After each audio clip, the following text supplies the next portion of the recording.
के भाजपा अध्यक्ष जेपी नड्डा के आगरा दौरे की। जेपी नड्डा और सीएम योगी ने होटल ताज विलास में हो रही भाजपा की ब्रज क्षेत्र के बैठक के कार्यक्रम का दीप प्रज्वलित करके शुरुआत की।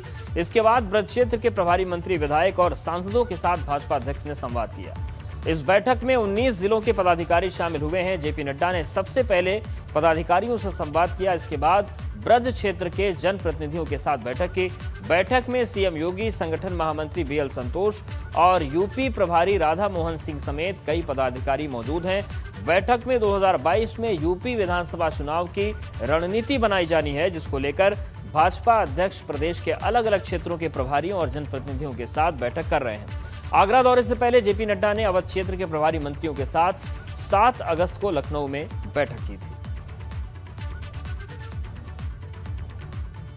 तो 3 तस्वीरें आपको दिखा रहे हैं। आगरा दौरे पर है जेपी नड्डा। एयरपोर्ट पर उनका भव्य स्वागत किया गया। भाजपा के ब्रज क्षेत्र की बैठक है ये और ब्रज के पदाधिकारियों से संवाद हो रहा है। तो 2 दिनों का ये दौरा है बीजेपी के राष्ट्रीय अध्यक्ष जेपी नड्डा का और 2022 के विधानसभा चुनाव जो है उसके मद्देनजर कवायदें तेज हो गई हैं। आगरा दौरे पर पहुंचे जेपी नड्डा। भाजपा के ब्रज क्षेत्र की बैठक है। ब्रज क्षेत्र के जो विधायक हैं उनको बुलाया गया है और मंथन चल रहा है। ब्रज के पदाधिकारियों से संवाद किया गया है। संगठनात्मक बैठक है। मुख्यमंत्री भी इसमें मौजूद रहे, प्रदेश अध्यक्ष भी मौजूद रहे। जो बीजेपी के उत्तर प्रदेश प्रभारी है राधा मोहन सिंह, वो भी तस्वीरों में आपको नजर आ रहे हैं। और सीधे रुक करते हैं आगरा का। नितिन हमारे साथ जुड़ गए हैं। नितिन, जो ये बैठक चल रही है, क्या अंदर से खबर निकल कर आ रही है? किन किन मुद्दों पर चर्चा है? क्या 2022 की पूरी तैयारी है? देखिए, बिल्कुल सबसे पहले मैं अपडेट दिखाता हूं कि इस समय आगरा में जबरदस्त बारिश हो रही है। उस बारिश के बीच जो कार्यक्रम है वो 1 घंटे डिले हुआ है। यही वजह है कि 3 बजे मुख्यमंत्री योगी आदित्यनाथ को एसएनजे गोल्ड रिसोर्ट पहुंचना था, लेकिन वो नेट 4 बजे उनका काफिला ताज विलास होटल से निकला है। और ऐसे में आप समझ सकते हैं कि इस समय अब जब वो पहुंच चुके हैं एसएनजे गोल्ड रिसोर्ट में, कुल मिला के आज की जो संगठनात्मक मीटिंग में जो सबसे बड़ी बात निकलकर सामने आई है वो है जो मंत्र दिया गया है, सक्षम मंडल सक्रिय बूथ। यानी जो कहा जाए संगठन की सबसे निचली इकाई बूथ होती है और उसके ऊपर मंडल की इकाई होती है, तो सक्षम मंडल सक्रिय बूथ बीजेपी ने नारा दिया है। इसके साथ ही ये भी कहा है कि अब जो बड़े नेता हैं वो गांव-गांव जाएं, रात्रि प्रवास करें, कोरोना काल में जिन लोगों ने अपनों को खोया है उनके साथ दर्द उनका साझा करें और जितनी भी जो सरकारी योजनाएं मिल रही हैं भारत सरकार और राज्य सरकार की, उन योजनाओं का उनको लाभ नहीं मिल रहा है या मिल रहा है, इसका व्यक्तिगत स्तर पर, व्यक्तिगत तौर पर रुचि लेते हुए उनको योजनाओं का लाभ दिलवाएं। तो कुल मिला के सीधा सीधा साफ संदेश है। मिशन 2022 पर नजर है जेपी नड्डा की, योगी आदित्यनाथ की। देखिए, बड़ी बात यह भी है, देखिए इसका एक एनालिसिस ये भी है कि आज दोनों मुख्यमंत्री, डिप्टी सीएम, दोनों उप मुख्यमंत्री को आज आगरा में रहना था, लेकिन उनको रोक दिया गया है। उनको नहीं, यहाँ आगरा के लिए उनका कार्यक्रम कैंसिल हो गया है। और पहले भी यही ऐसा ही दिल्ली में देखने को मिला कि जब 2 दिन मीटिंग चली थी 3-3 क्षेत्रों के सांसदों की, तो वहां भी कोई भी डिप्टी सीएम नहीं था। यानी जिस तरह से केशव प्रसाद मौर्य लगातार 2022 में मुख्यमंत्री योगी आदित्यनाथ को चेहरा मानने को लेकर गोलमोल बात कर रहे हैं और उसका कहीं ना कहीं जो बीजेपी असहज नजर आ रही है। और ऐसे में चाहे वो दिल्ली की मीटिंग हो फिर या आगरा की मीटिंग हो, उसमें केशव प्रसाद मौर्य का ना आना, दिनेश शर्मा जो भी डिप्टी सीएम है उनको भी रोकना, यानी सीधा सीधा साफ संदेश है कि सरकार, भारतीय जनता पार्टी 2022 का चुनाव योगी आदित्यनाथ के चेहरे पर लड़ने जा रही है। यानी जिस तरह से केशव मौर्य लगातार इस बात को कह रहे थे कि 2022 का चेहरा वो योगी आदित्यनाथ को नहीं मान रहे थे और लगातार जब पत्रकार उनसे सवाल पूछते थे तो ये कहते थे कि 2022 का चेहरा केंद्रीय मंत्रिमंडल तय करेगा। तो इस चीज को लेकर भी एक साफ संदेश है। और सबसे बड़ी बात क्या है, बिल्कुल, यानी कि स्थितियां स्पष्ट हैं और सबसे अहम बात बड़ा नारा दिया है, सक्रिय बूथ का जो नारा दिया गया है वो संगठनात्मक मजबूती पर फोकस है और देखने वाली बात होगी कि ये रणनीतियां कितनी कारगर साबित होती हैं। नितिन, शुक्रिया आपका हमारे साथ जुड़ने के लिए, जानकारी देने के लिए। तो यूपी में 2022 में होने वाले चुनाव बेहद नजदीक आ गए हैं। इसको लेकर सभी सियासी पार्टियों ने तैयारियां शुरू कर दी हैं। भाजपा जहां पहले से एक्शन मोड में है, वहीं सपा और बसपा भी पूरे दमखम के साथ वोटरों को रिझाने और अपनी पार्टी के पक्ष में माहौल बनाने की कोशिश कर रहे हैं। इसी क्रम में सपा ने छोटे दलों के साथ गठबंधन की शुरुआत कर दी है। इस मुहिम के तहत अब सपा ने चुनाव से पहले गठबंधन की शुरुआत महान दल के साथ की है। लखनऊ में समाजवादी पार्टी के दफ्तर में महान दल का कार्यकर्ता सम्मेलन आयोजित हुआ और इस दौरान अखिलेश यादव और महान दल के अध्यक्ष केशव देव मौर्य ने एक दूसरे के साथ मिलकर आगामी 2022 विधानसभा चुनाव लड़ने की बात कही। अभी तक तो हम 350 बोलते थे सीट, 350 सीटें बोल रहा था मैं, लेकिन जैसे ही हमारा और आपका कार्यक्रम तय हो गया, मैं 350 नहीं और लोगों से बातचीत हो गई, हमने 400 का फासला तय करा था। और मुख्यमंत्री योगी आदित्यनाथ के अखिलेश यादव के पिता मुलायम सिंह यादव को अब्बाजान कहने का मामला सियासी तूतू में तब्दील होता नजर आ रहा है। अखिलेश यादव मुलायम सिंह यादव के लिए अब्बाजान शब्द इस्तेमाल किए जाने से खफा हैं, तो वहीं प्रदेश सरकार के प्रवक्ता सिद्धार्थनाथ सिंह ने पलटवार किया है। उन्होंने कहा कि अखिलेश यादव को अब्बाजान शब्द से क्या दिक्कत है, ये समझ से परे है। अब्बाजान उर्दू का एक मीठा शब्द है, जैसे पिता को डैडी कहा जाता है वैसे ही अब्बा है। सिद्धार्थनाथ सिंह थे इस बयान के बाद अब सपा एमएलसी उदयवीर सिंह का भी बयान आया। इसमें उन्होंने सिद्धार्थनाथ पर पलटवार करते हुए उन्हें कहा कि उन्हें शब्दों का ज्ञान नहीं है। समाजवादी पार्टी के बादशाह को अब्बास शब्द से नफरत क्यों है? उनको डैडी कहने में इतराज नहीं होता, पिताजी तो कहते नहीं हैं, और अब्बास शब्द तो एक उर्दू का बहुत अच्छा मीठा शब्द है, मगर डैडी एक अंग्रेजी का शब्द है। उनके पिताजी भी तो उनको टीपू कह के बुलाते हैं, तो ये नफरत क्यों आ गई है उनके अंदर ये उर्दू के शब्द से, ये समझ नहीं आ रहा है। इसके बारे में उनको बताना चाहिए। सिद्धार्थनाथ सिंह को लगता है हिंदी इंग्लिश का ज्ञान नहीं है। शब्दों से आपत्ति नहीं होती, शब्दों का जिस उद्देश्य से प्रयोग होता है उससे आपत्ति होती है। सिद्धार्थनाथ सिंह एक निरर्थक टाइप के भाषण देने के आदी हो चुके हैं। सिद्धार्थनाथ सिंह कभी खुद सड़क पर गए नहीं हैं। पिछले मुझे 5 साल 8 साल में कोई एक उनकी सड़क पर संघर्ष करने की तस्वीर नहीं याद है, लेकिन वो दिन भर आंदोलनों पर भाषण देते हैं। आपत्ति मुख्यमंत्री की भाषा से है, मुख्यमंत्री का जो उद्देश्य है, जिस तरह की भड़काना चाहते हैं उससे है, और ये बताता है कि मुख्यमंत्री का चोला कुछ भी हो लेकिन संस्कार विहीन है वो। और कानपुर पहुंचे प्रदेश अध्यक्ष अजय कुमार लल्लू ने यूपी चुनाव को लेकर बड़ा बयान दिया है। अजय लल्लू ने साफ कर दिया कि 2022 में होने वाले विधानसभा चुनाव में कांग्रेस का गठबंधन सपा और बसपा के साथ नहीं होगा। कांग्रेस प्रदेश अध्यक्ष ने पहले के गठबंधन को लेकर दोनों पार्टियों पर निशाना साधा और कहा कि जब भी कांग्रेस ने इन दोनों पार्टियों के साथ गठबंधन किया, पार्टी को इसका खामियाजा उठाना पड़ा।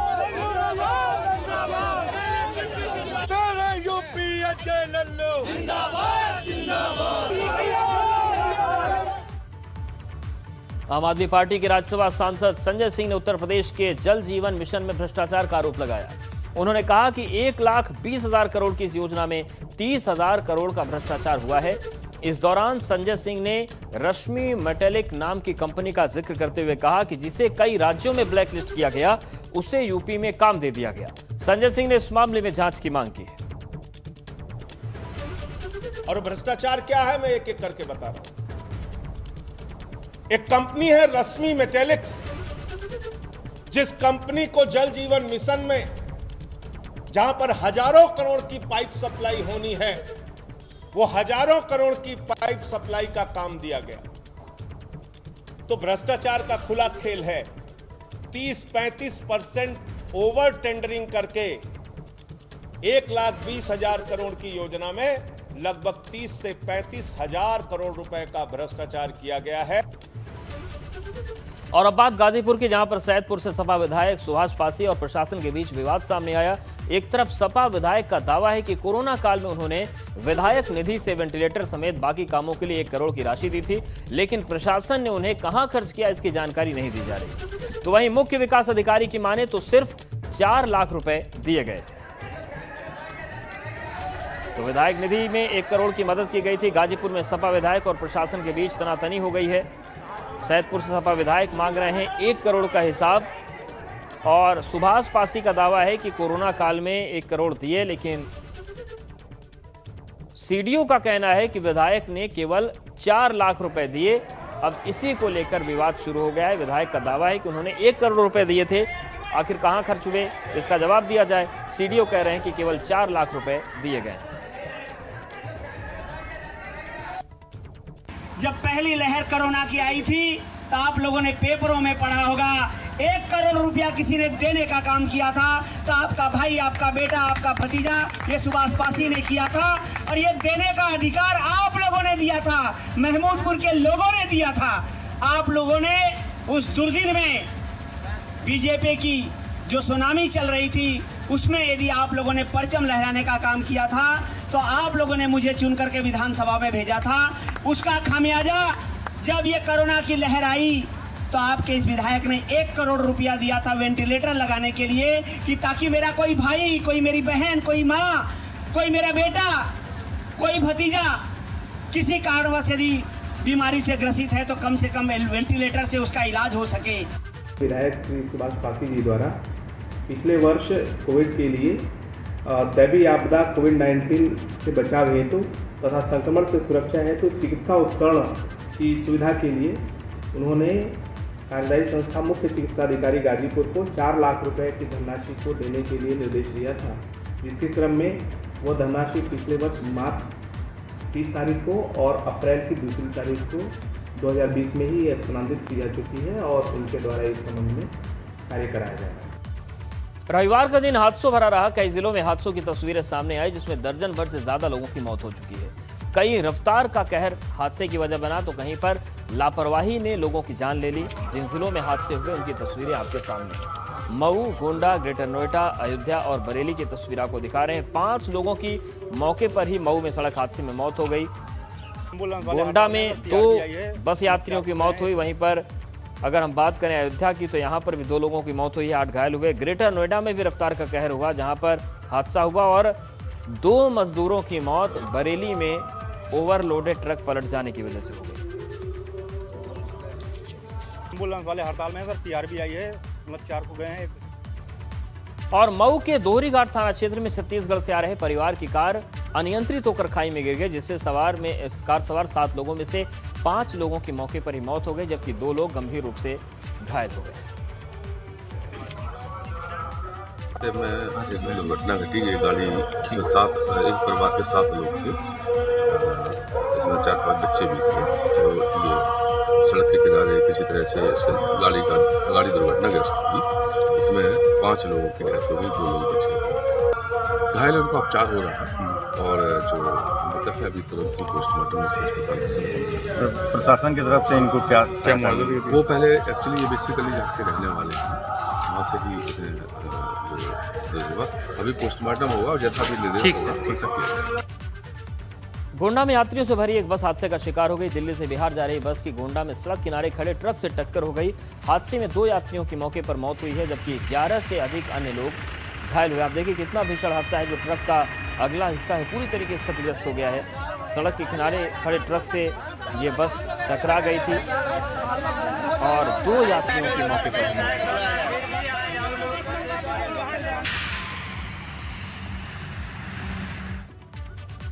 ग्रेटर नोएडा के ईस्टर्न पेरिफेरल हाईवे पर तेज रफ्तार का कहर देखने को मिला। तेज रफ्तार बस ने हाईवे पर खड़े ट्रक के पीछे से जोरदार टक्कर मार दी। हादसे में दर्जन भर से ज्यादा लोग गंभीर रूप से घायल हो गए।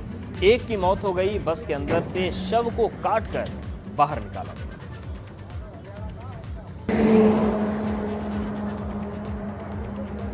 तो ईस्टर्न पेरिफेरल हाईवे पर भी तेज रफ्तार के चलते बस और ट्रक में भिड़ंत हुई।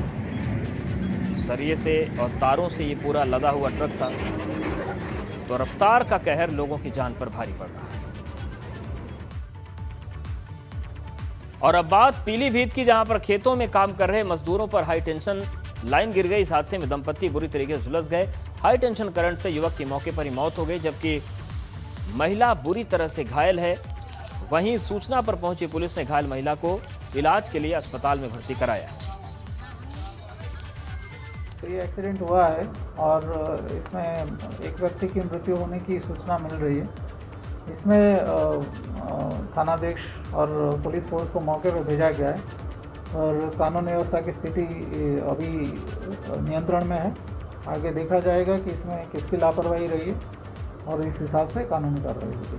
गोंडा में घाघरा नदी की कटान लोगों के लिए मुसीबत बनती जा रही है और बीते 1 सप्ताह से घाघरा का जलस्तर बेशक खतरे के निशान के नीचे है, लेकिन तेज बहाव की वजह से किनारे पर कटान जारी है, जिसकी वजह से कटरी के इलाके में दहशत देखी जा रही है। घाघरा की कटान की जद में माझा का प्राथमिक विद्यालय भी आ गया। आप देखिए आधा स्कूल ये ढहा था और देखते ही देखते क्या हालत इसकी हो गई। पूरा का पूरा स्कूल नदी में समा गया। देखिए, ये है बाढ़ का कहर और कटान की डरा देने वाली तस्वीरें सामने आई।